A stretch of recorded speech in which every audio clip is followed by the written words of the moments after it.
Balai d'hélicoptère au-dessus des vignes du château d'Arsac.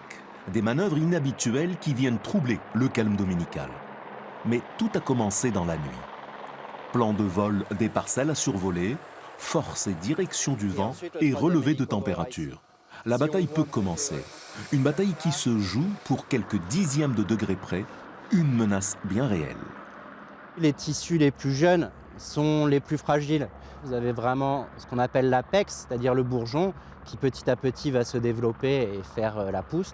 Mais si vous regardez en dessous, on peut déjà voir les inflorescences qui sont les grappes de la vendange à venir.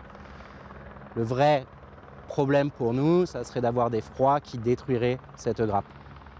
On brûle des monticules faits de sarments de vigne. Les fumées qui se dégagent se mettent à la limite des zones chaudes et froides.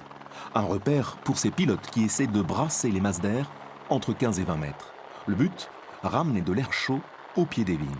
Très concrètement, sur les relevés de température, ce qu'on a pu constater, c'est que sur les parcelles qui étaient à moins 1,3 degré, et bien juste après le passage de l'hélico, on se retrouve à moins 0,5. En 2017, la propriété avait perdu près de 90% de sa récolte. Une catastrophe révélatrice des bouleversements climatiques. On a des caprices de température qui n'existaient pas dans le passé. Et en parallèle, nous avons le réchauffement climatique qui fait que la végétation est en avance.